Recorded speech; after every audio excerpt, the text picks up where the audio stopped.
Okay, so thank you so much to the organizers for inviting me, and thank you all for coming to listen to this. Okay, so I think you all know what a phylogenetic tree is, but just sort of so we're on the same wavelength, I just want to talk about my the trees I'm talking about. So in this talk, I will have trees that are rooted, but the theory actually applies to unrooted trees as well. So they can be rooted or unrooted, it doesn't matter. And then the other thing is that all my trees have branch lengths. So representing, say, some evolutionary distance between your nodes, like rate of mutation. And then I think probably people are familiar with this, right? They're used not just in evolutionary biology, but population genetics, epidemiology, oncology. We have clonal trees.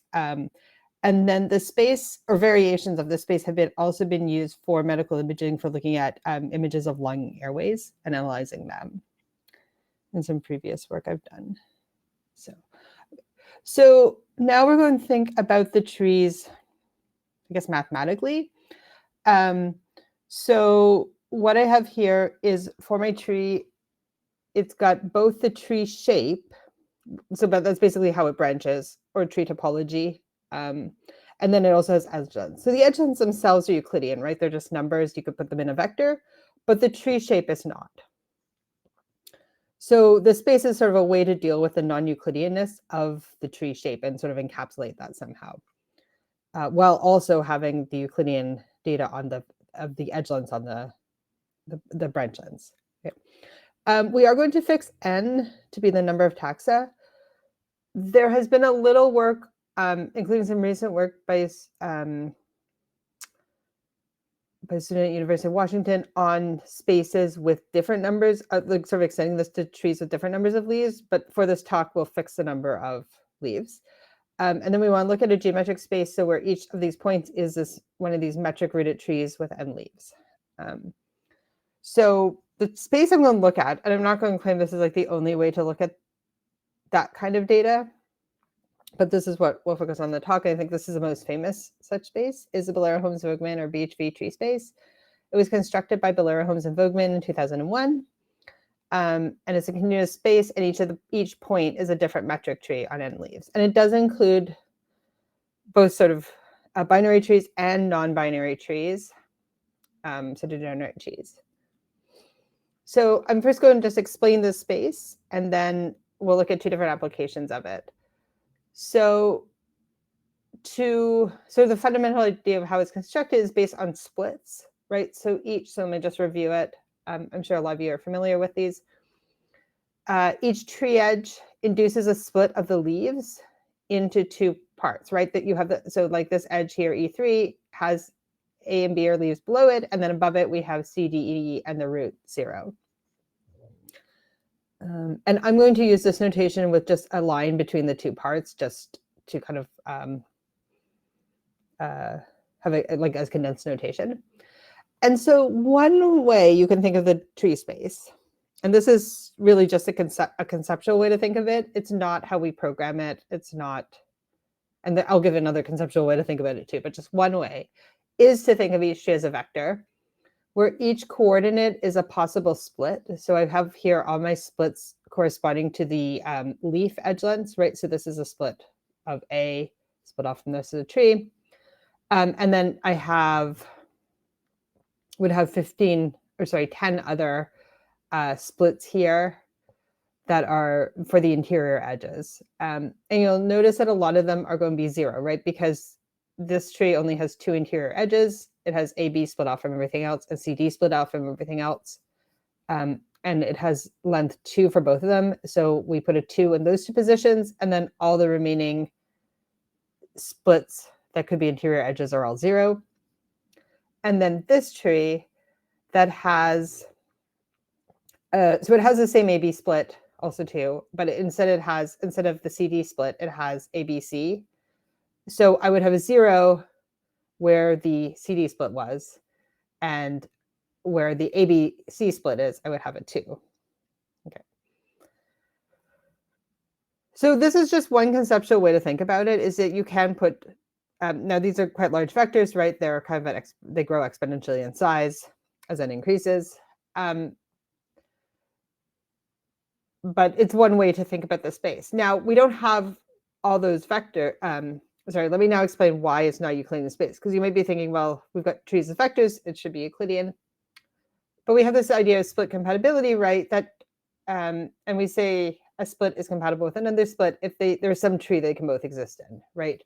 So the split here that splits off AB, right, is compatible with the split of ABC, this one E2, but it wouldn't be compatible with a split that was AC split off, right? I can't have two cherries of both like A paired up with B and then A also paired up with C somehow in the same tree. So what that means is I can never have a vector that has a positive number in both the split for AB and the split for AC, right? That's just not possible as a tree. And so there's no, this vector wouldn't correspond to a tree. And so if I'm making a space of just the vectors that correspond to trees, this vector is not going to be in it. And that's why we don't have a Euclidean space, because we're missing huge parts of this very high dimensional space. So now that's kind of, that's one way to look at it, maybe a subtractive way, right? I'm saying like, okay, we're just going to have these vectors that correspond to the tree space. And now I'm going to look at a way to kind of constructively build up the space. So again, we have the same two trees. At this point, I'm going to leave off the dimensions corresponding to the edges, the leaf edges. These edges are in every single tree. And so in this case, it would be 4 dimensions that every single tree has entries in those 4 dimensions. And so I can think of, if you know the mathematical terminology, it's going to be the space I describe, which focuses on the interior edges crossed with R4. So essentially, mathematically, the interesting bit is the interior edges. So I will just focus on that. But computationally, all the computations involve also the leaf edges. They're just not interesting mathematically. So we just remove those extra 4 dimensions from like when we're discussing it, or at least in the presentation, because just to make things easier. So here we have 2 interior edges. So they each have their own axis, right? Just as we saw with the vectors, each split has its own coordinate or axis or dimension. And then this tree has a shared split, right? It shares the red axis, but it has this, it also has the ABC split. So that would be a different axis, dimension, coordinate. So this is a picture in 3 dimensions. So if I have 2 trees with the same topology, so the same set of splits, but different branch edges, they're going to be in different places in this quadrant, right? So this tree has these 2 splits being roughly equal, and then this one has this split going to AB being very short, and the split going to CD being very long, so it'd be up here. If I'm missing a split, so if you think of this split as just like shrinking down to nothing, I would go, as it shrinks down, this coordinate will decrease, right? So it'll shrink down to nothing, and it ends up on this axis. And that's where my binary or degenerate trees are, is they're all going to be on these lower dimensional parts of the space. In this case, there's only axes. So the tree with only 1 split would be on, the 1 split of AB would be on this axis. All those trees would be on that axis. So let's add in some more trees. So we can kind of go around. So now we've added in one that still has the ABC split. And then instead of the AB split, it has the BC split. So it's here. I'm just going to keep adding some in. And so I have 5 different dimensions here because I have 5 different splits. Because we cannot see in 5 dimensions, and because we are only using the positive part of each of these dimensions, or gets here up to the positive part, what I do is I kind of double them up. So I've kind of put both of these on the same axis in this picture, but in reality, they're sitting each in their own dimension, and this picture is really in 5-dimensional space. So now within it, we can look at shortest paths in this space. So in each quadrant, I can put the Euclidean distance metric. and I can just ask what's the shortest path between two trees, so like T1 and T2. And I can compute the shortest path by, within each quadrant, I just compute the length of that Euclidean path, and then this Euclidean length here, and then this Euclidean length here, and add them all up. And I say for all possible paths, what's the shortest one? So that's sort of the formal way to do it. And informally here, you can see, because of this trick of kind of like doubling up on some of the axes, or kind of putting them in the same picture, so right, these three quadrants here are using 4 axes, but I've kind of got them in only 2 dimensions because I'm like doubling up on some of them, although it's really in 4-dimensional space. You can see that that the shortest path, because I can kind of lay these down flat as if they were a Euclidean, just the plane, that the shortest path is just going to be the straight line between these 2 trees. If I have 2 different trees, so T1 prime, same topology as T1, different edge lengths. T2 prime, same topology, different edge lengths. The shortest path between these 2 trees actually goes through the origin and back out. So it has a different path or different shape than this geodesic. And it can't go through these 2, because if you were to lay them flat, you'd be sort of going through extra space.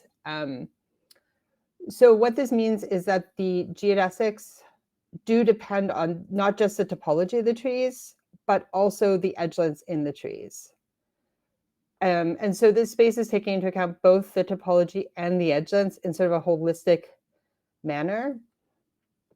And that's, I'm going to claim, as like kind of a strength. I don't know. This is sort of the, I think, what was new about the space when it was suggested. Okay. And if people do have any questions now about the tree space, just let me know, because if you need something sorted out now, it would be a good time with the tree space. Okay. So then the structure is, so right now we only have 5 of 15 total trees with 4 leaves, or 15 total topologies with 4 leaves. And so to understand kind of how the other 10 trees fit into the situation, is what I can do with these 5 trees is I can draw a line just across each of the quadrants, and they make a pentagon. And if I were to do this for all 15 quadrants, I would end up with what's called the Peterson graph. So that pentagon we saw is maybe this outside one here, right? Each of these nodes now is an axis. Each of the quadrants is now being represented by a line. And then the other 10 are here. There's 5 sort of going in, and then 5 making up the star. Oh, so I realized too, one thing I forgot to mention was that we do have 5 quadrants around the origin, and in Euclidean space we only have 4. So this is already a non-Euclidean space because we have 5 quadrants around the origin. And then in this picture, we can see that at each axis we have 3 quadrants attaching to it, which again in Euclidean space we just have 2 quadrants attaching to it. So one way to think about geodesics is like if you travel along them, you're morphing one tree, so say this tree, into another. And so as you kind of go along the geodesic, edges that are in this tree but not in this one are going to shrink down, and then they'll eventually disappear, and then new edges will come out that are in your final tree, and you'll move towards it. So that's like one way to kind of intuitively think of what's happening as you go along a geodesic. So Billera-Holmes-Vogtmann showed that tree space is globally non-positively curved, or CAD 0. So very quickly for curvature, the Earth is positively curved.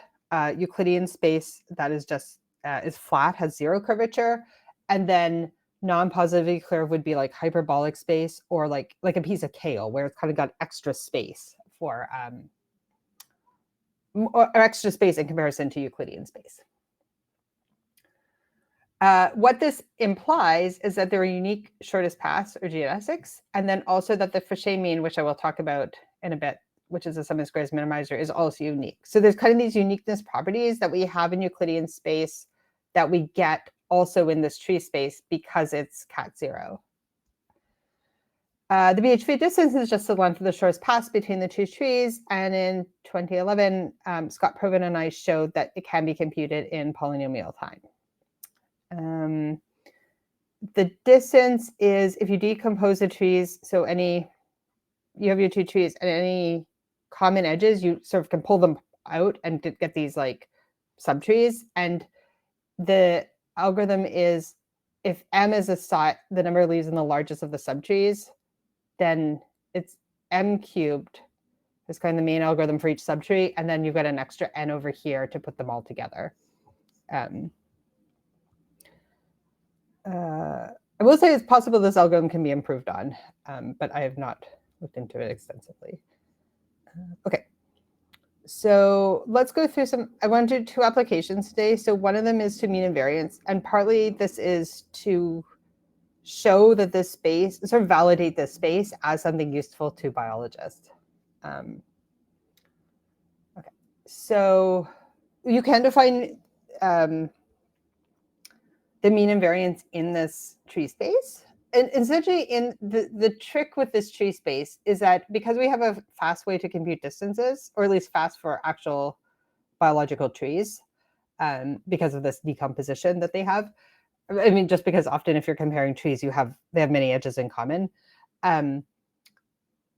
So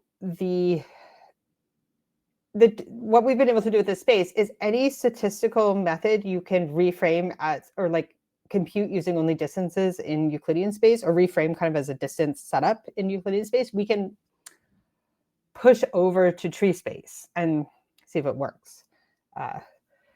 So one thing you can is the average in Euclidean space. There's a bunch of different ways to compute it. In Euclidean space, they all get the same way. But one is that your average or your mean of a set of points is just the point minimizing the sum of the squares to all squared distances to all your other points.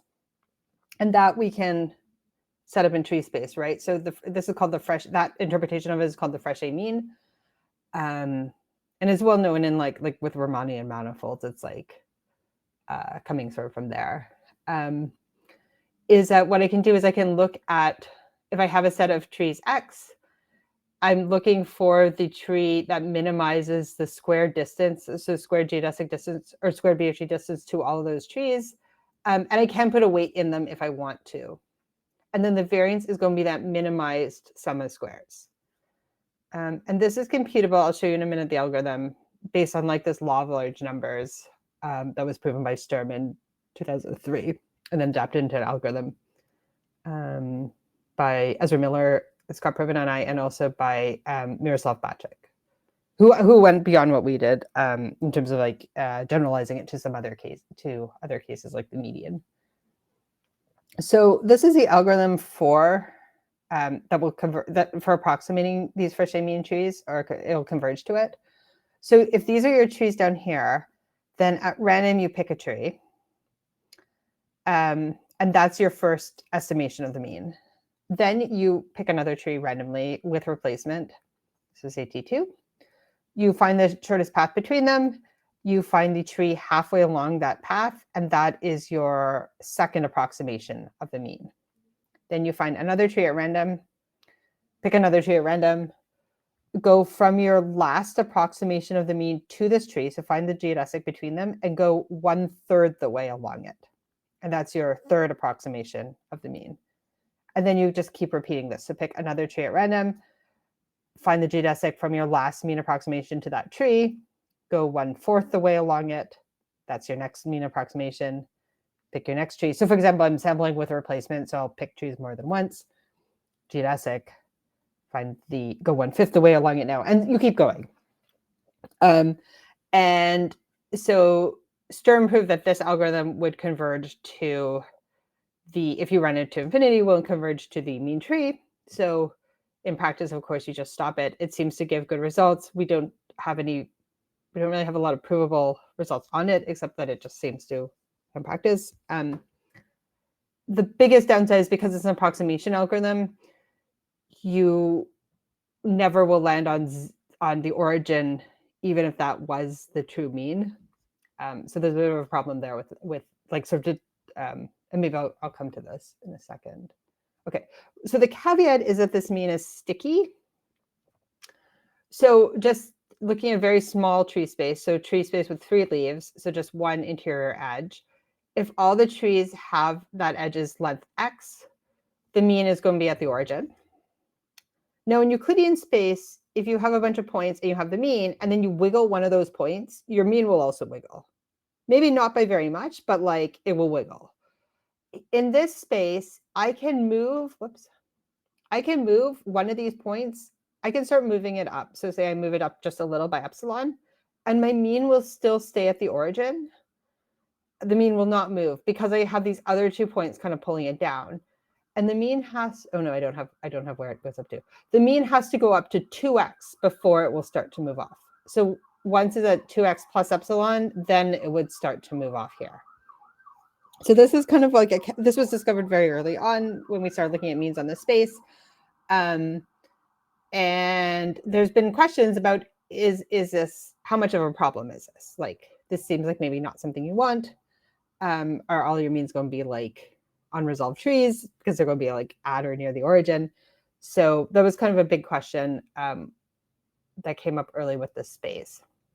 And just to look at it in maybe with trees with 4 leaves is if you have a tree here, and let's just think of putting kind of a unit ball around it, it would spill into both of these, both of the neighboring quadrants, because we do have 2 other quadrants on the axes. And so your mean, if you think about it, if you flatten these 2 quadrants on top of each other, you get a circle where this little bit here would have like a weight of twice as high as the rest of the circle.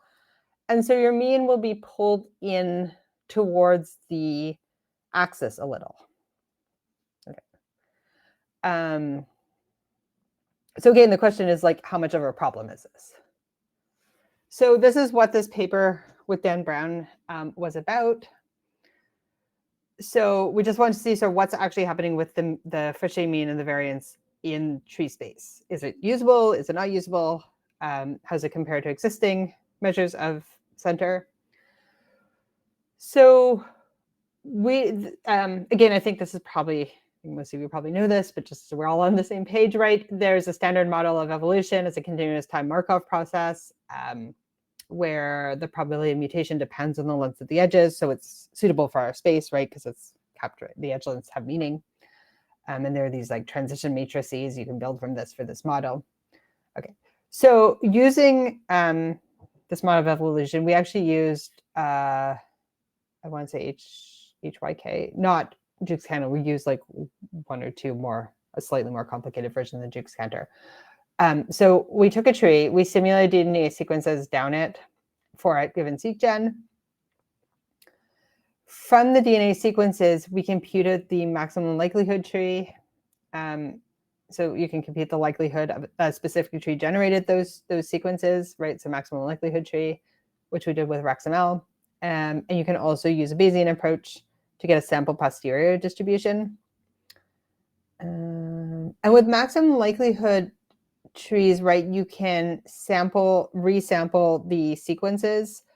So get a bootstrap. So essentially, right, bootstrap the sequences and then recompute maximum likelihood trees to get some bootstrap trees, right?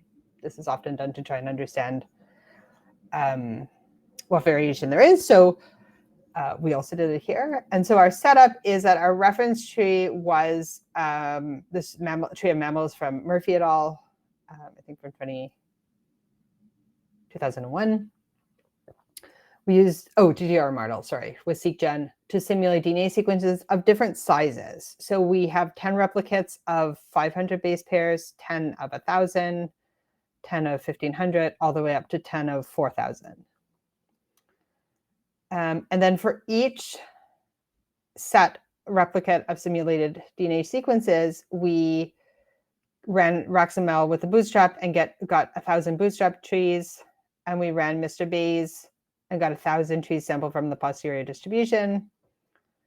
And then for those samples of trees, we ran the mean algorithm, the Sturm algorithm, to get the mean trees and the variance.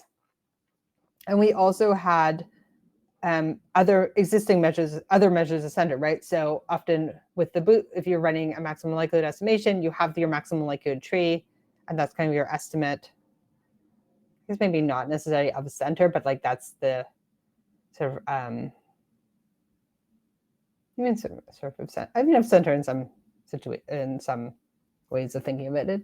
And then with posterior, they often summarize it as a maximum a posteriori tree, the map tree. So we also had that.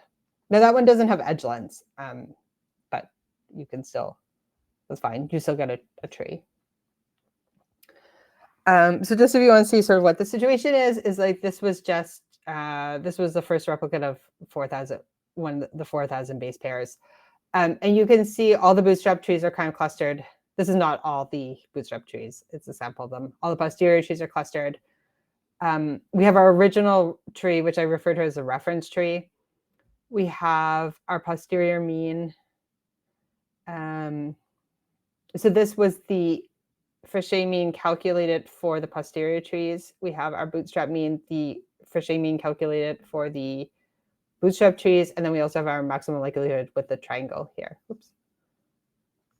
Sorry, I just realized I'm showing it. I'm on my keynote picture, not down here. So sorry. So reference tree, these are the bootstrap trees. This is the mean of them. We have, or sorry, these are the posterior trees from Mr. Bayes. These are the bootstrap trees, bootstrap mean, maximum likelihood tree, and then the maximum ad posteriori tree we don't have on here. Hey Megan, sorry, I was seeing your cursor earlier, but I think I'm not seeing it anymore. Are you oh no, okay, so it is up here. Sorry, yeah. I'm like, yeah, no, I thought I missed it, and then I was like, but I went the wrong way. Okay, no, yeah, so that's fine. Good. So it's up here. Okay, great. Okay, so I already did that with the cursor. Okay, so now I can go on. Okay, so in these graphs, what we have is our sequence lengths. So these are our sequence lengths. They increase from the 500 to the 4,000. And we're referencing the Robinson-Folds distance. So this is basically just how many splits are wrong to the reference trees. So this is our mean trees. So for each of our samples, right, this is from the RF distances from the mean trees to the reference tree, from the maximum likelihood trees to them, and from the consensus tree. So that's just a majority rules consensus tree. And what we see, right, is as our sequence length increases, we should have better predictions of better inference.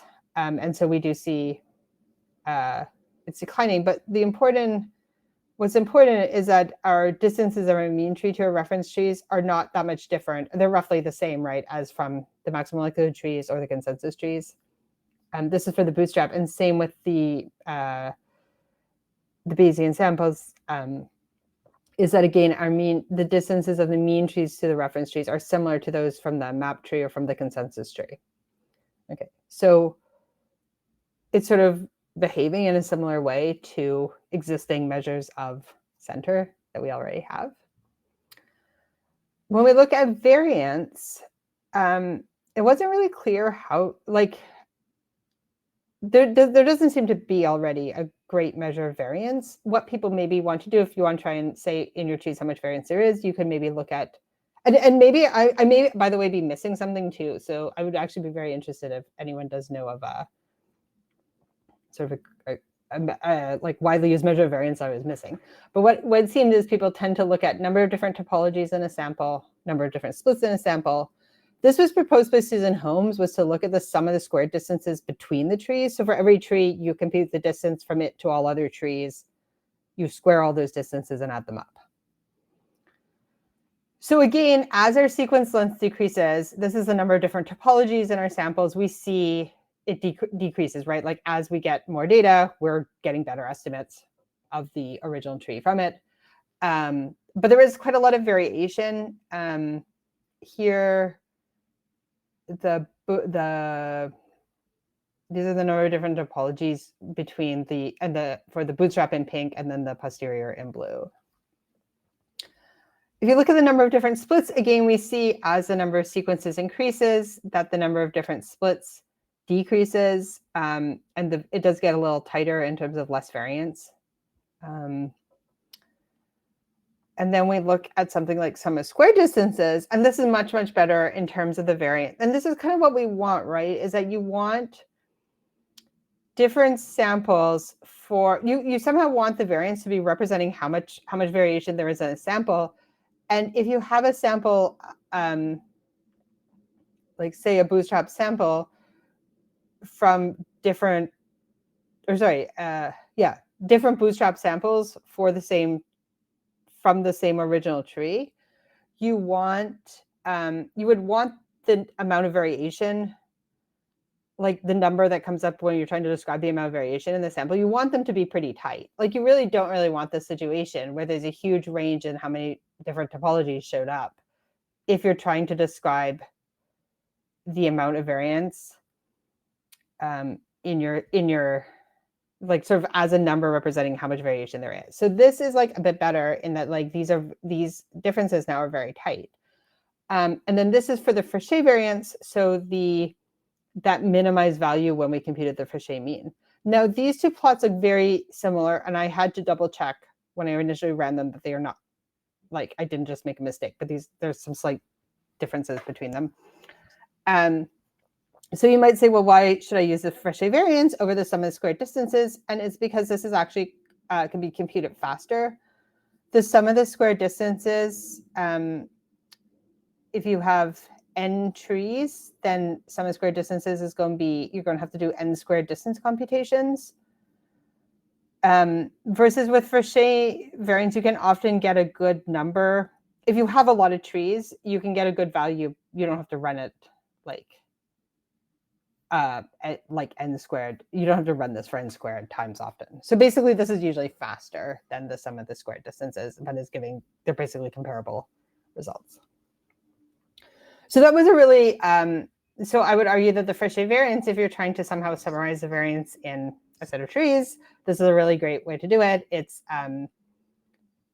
there's sort of less variance in this variance measure than in sort of traditionally used ones like number of different topologies and number of different splits. Okay, so then we also looked at, is the mean stickiness actually a problem, right? We had said, okay, the mean gets.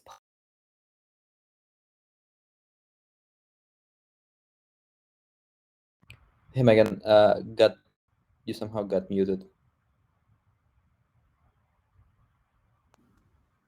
Yeah, sorry, it was just saying it's a message about, I don't know what happened. But you can hear me now, right?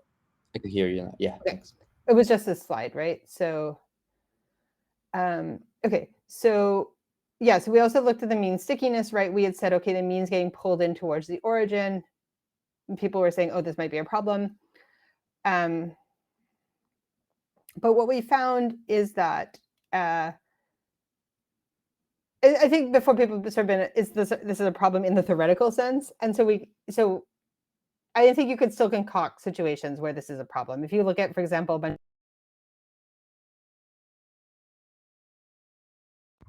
sorry, Megan, got muted again. Not sure if it's the platform or. I think maybe it's to connect. Hi, Megan. Yeah. Yeah. If you have it connecting to an outside speaker, an outside headset, a Bluetooth speaker, AirPods, things like that, if you have a new audio device connecting, it might be muting you when it does that. Yeah, I think it's not me. I think it's maybe my partner is like trying to get something to connect. But if it does it again, I'll go and talk. I'll go ask him not to do it. But let's see. Hopefully he's got it sorted out, and then it'll be fine. Yeah. Okay. So what we did is in practice. So all I'm going to say is about in practice what's happening, because you can still concoct situations where the mean stickiness is a problem. So like I said, with gene trees, if they're from the anomaly zone, then you can get up situations where your mean is basically like the star tree. But in this case, when we were doing the means of the bootstrap samples and the posterior samples, the mean trees were like, for the bootstrap, it was like 99.48%. So the length of the mean trait was 99.48% of the average length of the trees in that sample. So essentially they're like pulled in very slightly, but not like I mean, it's so slight that it doesn't matter, and there's probably other sources of error. So the answer is yes, they're going to be slightly smaller, but it's so slight that I don't think it matters. At least in this situation where you're looking at fairly well-behaved samples in some sense. And then the last thing I want to say on this is that what we also found. Quick question, Megan. Yeah. On this one. Were they well resolved? Were they more resolved than, let's say, strict consensus? Those mean trees. Do you know? This is actually this is what this slide is about. Okay. Perfect. I think is what you're asking. Let me explain this slide, and I think this will answer your question. So we just did, yeah, strict majority rules consensus tree. So if a split was in the majority of the sample, it was put in the majority rules consensus tree, and no other splits were added. Trying to think. Yes, that's the one we did. So we did see that the means were more resolved. Let me see. So let's just do the bootstrap. It's similar for the posterior. So the majority rules bootstrap is this dark line here. And then the majority rules, the mean for the majority rules, and this is like how many unresolved trees there are, and the mean is underneath that generally. I guess they're both the same here, but it's generally underneath.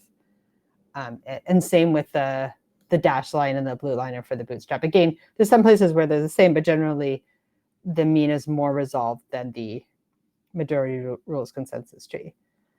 Interestingly, the majority rules consensus tree, so if you take BHV, the BHV tree space, it has the Euclidean distance on each quadrant, which is the L2 distance.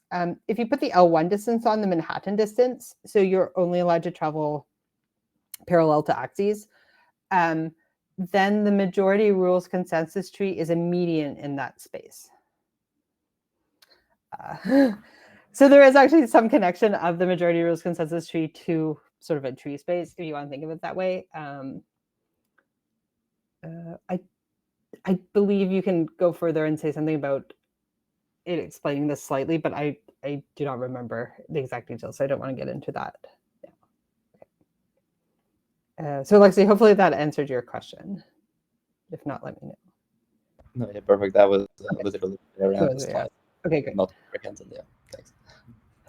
So yeah, so I wanted to show one application which I thought was kind of interesting. So we have the length here of, so this was to some snake data, some rat snake data. It was like 1,000 trees sampled from the posterior distribution of 304. So for every loci, there's like 1,000 trees from the posterior distribution.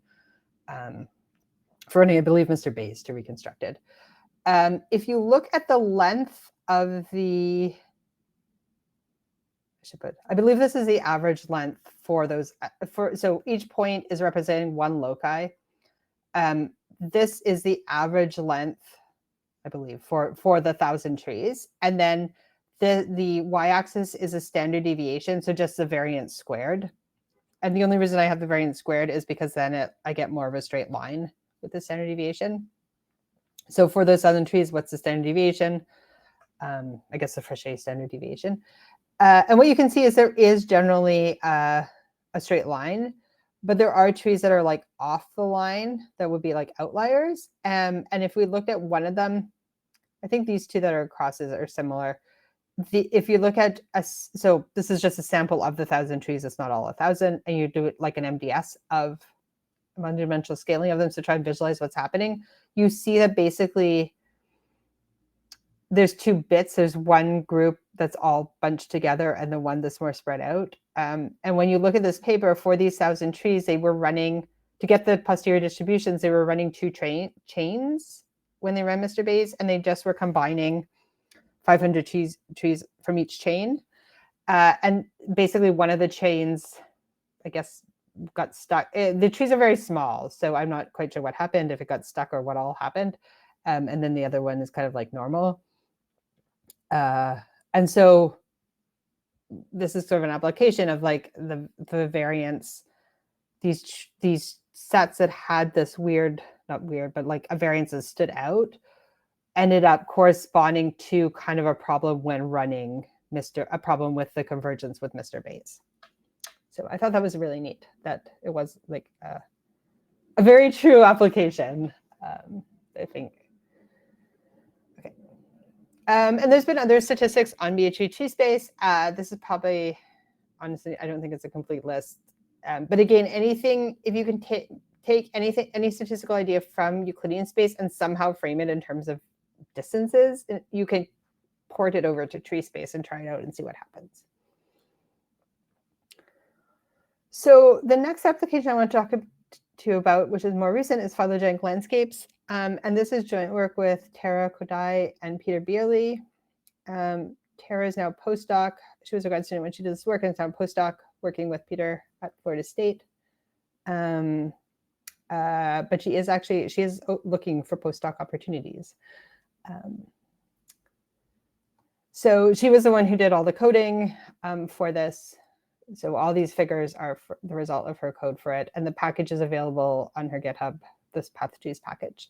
So the idea was to use geodesics to kind of try and, so if you have a bunch of trees from, like say from running RaxML or from running, they use POP, I think, and Mr. Bayes. If you have a bunch of trees and you're trying to understand what the likelihood landscape is of them, you're only going to get kind of the high trees out, and that we thought that maybe if we put geodesics in between some of these trees and looked at the likelihoods along them, we could understand better what's happening. So for example, here there's kind of these two higher position regions of higher likelihood trees. The dots are all trees. And the idea is like if you maybe make some geodesics between them, there's actually some these trees are going through low likelihood regions. And then you can kind of interpolate to get maybe a better idea of what's happening in the phylogenetic landscape. So let me run through our actual algorithm. So you start with a set of trees. So this, for example, is you run Mr. Bayes or whatever your favorite algorithm is. You get, you pull out some of the trees from the posterior distribution, and that's your starting trees. So what you do is you, so from them compute MDS, so multidimensional scaling. So that's like taking the distances between the starting trees. And you can either use the weighted Robinson folds, which is faster, or the BHV distance, which is much slower, just because there's so many trees. And then multidimensional scaling tries to arrange the trees in such a way that it keeps the distances in the arranged version as close as possible to the original distances. So then once you've arranged your starting trees on the plane, we take the trees at the edge, so the convex hull, as sort of the current sample trees. So these are the so pulling out the convex hull of sort of the sample that we have of trees. And then we compute, so those are the current sample trees, just the ones on the convex hull. We then compute geodesics between each of the current, between each pair of the current, in the pair of trees in the current sample, and take m equally spaced trees along the geodesics. So like these are two trees on our sample trees, right? And then we have a geodesic and we've taken some samples along it and add them into the sample list. And we compute the likelihood of all this current samples, find n trees with the highest likelihood, and then optimize, and then find for that topology, find the optimal branch lengths. Because what you have, right, is if you have your geodesics, you can see here the geodesic from this tree to this tree. Some of the trees will all have the same topology. So in this case, these ones all have the same topology. And then this tree here is when you take that topology and optimize, find the branch lengths giving the highest likelihood, you get this tree here. And then also these trees all have the same topology on this geodesic. So in this picture, the dark trees are the optimized ones.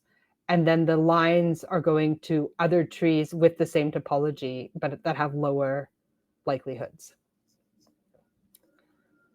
And then we add the optimized trees into the current sample trees, compute the MDS visualization of it, and and the likelihood is put on. So when we do the MDS visualizations, right, we have the likelihood for each tree, and then they use an interpolation method to get the likelihood for the space where we don't have trees. And you can repeat these steps to zoom in. So for example, in this set, you can see there's like this high likelihood region here. And so what you can do is select just some trees in that region and then repeat the algorithm, right? Find the convex hull, compute the geodesics just within that region. And so you're essentially zooming in on that region of tree space. And that would be iteration 2.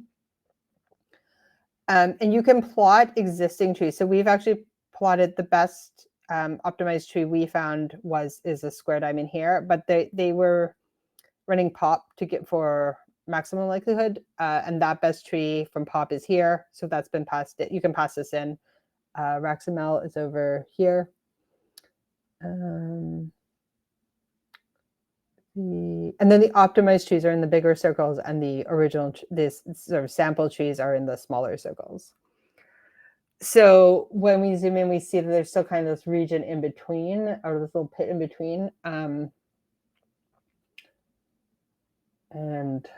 it's a bit unclear. Like you can't, I think this gets a high, we're definitely picking up regions of tree space that aren't covered by just like the trees coming out of pop, like the bootstrap trees coming out of pop, or out of like the posterior ones out of Mr. Bayes. But because this is such high dimensions, and then we're putting it down to a 2D picture, you're definitely there's still like sort of a lot of approximation here going on. But it sort of can give some, maybe some insight into what's happening. And then we did two, in our paper, we looked at 2 examples. I'm going to talk about the second one, which is, I think, more interesting. It was DNA sequence data, a little over 1,000 base pairs for 182 milk snakes. And what was interesting about this is that many of the snakes were either the same species or subspecies, so it was a pretty flat tree. And the starting tree was just 500 trees generated by RevBayes. It was not run particularly long. So it's not like they ran, I was not the one doing these experiments. They didn't run RevBayes for a really long time. And that was partly by design, because we kind of wanted to see from some rough estimates, like what happened. And so those were our starting trees of 500 trees. And our code did find a different optimized tree that is the same. I think the Raxamel one is still slightly better. And then ours has the same likelihood as the pop best tree, but it is in a different spot. Pop star, I guess. So the best tree we found and the pop star one differed by 4 splits, and the best tree we found and the best Raxamel one was different by 9 splits. So they are a bit different, but they had the same likelihood. So it did find in one of our 2 examples new high likelihood trees that hadn't been found by the algorithms. And so yeah, I think it's like, I think it's another tool for visualization, some very nice visualizations. And that was all Tara who like did the code and get all the nice visualizations and got everything working. And so thank you very much. Thanks, Megan. That was great. So as I said in the beginning, if you have a question and you want to ask it directly, you can raise your hand. I think there's an option for that, and then you can unmute and ask it directly. Otherwise, you can also put it in the Q&A box or into the chat. I see one question from Edward Braun, and that's. Have you looked at the relationship between the mean tree and the greedy consensus tree? I think you showed us majority consensus, but I'm not sure if you looked at greedy consensus. Sorry, I just realized this is like, no, we only looked at the, we only looked at the straight up majority rules one. So then not, sorry, I guess it's not sharing anymore. But yeah, we did not look at with the greedy consensus. So yeah, I think there are ones that are more resolved. So possibly, my guess is that probably ends up more resolved. because I think it's really designed to sort of make it as resolved as possible, right? But we didn't look at it. Right. If there are any other questions, please do ask. I have just a couple of ones. When you were talking about sticky means, you had this picture that showed that, if you exactly X away from the center, then you will end up in the center. Do you have, can you explain some intuition for why, if you perturb it, it doesn't move? Because just from the picture, it looks like it, of course, it should be moving, but... Yeah, so I think in that case, it's just because the trees were. Let me just see if I can share again. I think I went and closed it.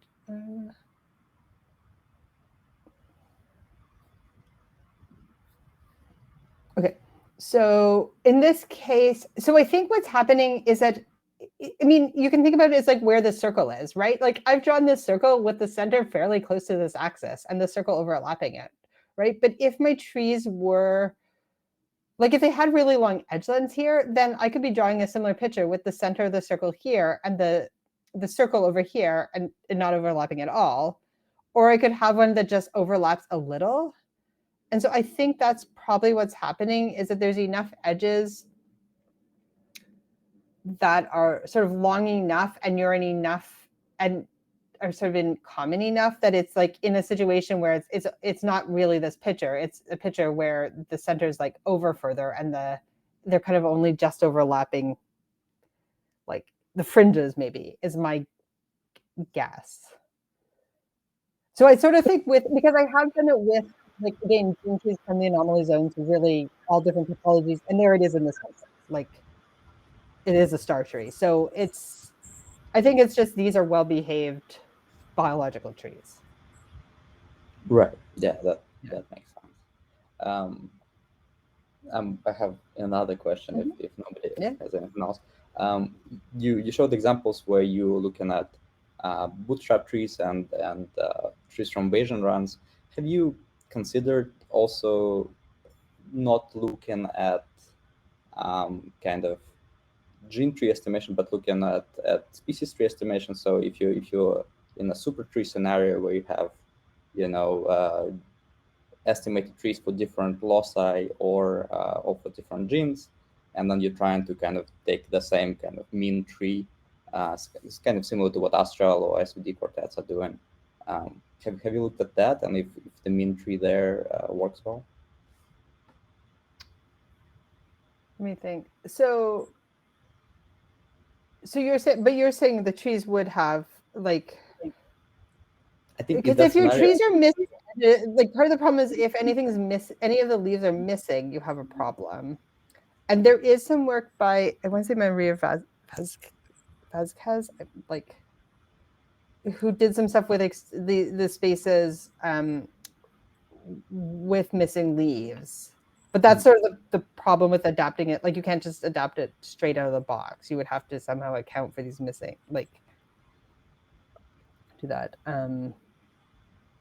Yeah, because you would need to fill in some missing values. Yeah, that makes sense. I think they still sometimes do like complete trees for species tree estimation, at least if you do whole genome and then you slice it up. Yeah. And then so I guess that's still possible to do. Yeah, I think no. So we haven't. All I know is with the gene trees from the coalescence process, the mean is not the species tree for sure because of just how the branch lengths end up.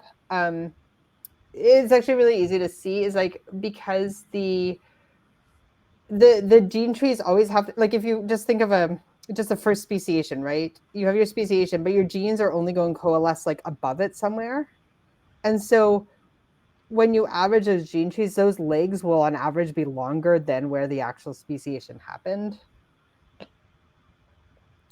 But topology-wise, you think it's still possible, or? Yes, that's possible, and that I don't know. That's kind of I would say an open question. Yeah. Right. No, that makes sense. And then last question from me is so kind of related to the sticky mean. when you were doing the multidimensional scaling, does it perturb you? You said the space is not Euclidean, but does it perturb it too much? Because at least on the picture, the geodesics looks almost like straight lines. I mean, they're curved, but I'm not sure if it's a real geodesic. Yeah, so we looked into it a little, like how much. Yeah, I mean that's a really good question. Is like how much.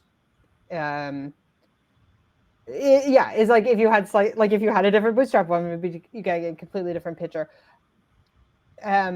I'm now forgetting the exact details, but our conclusion was that it seems to be okay.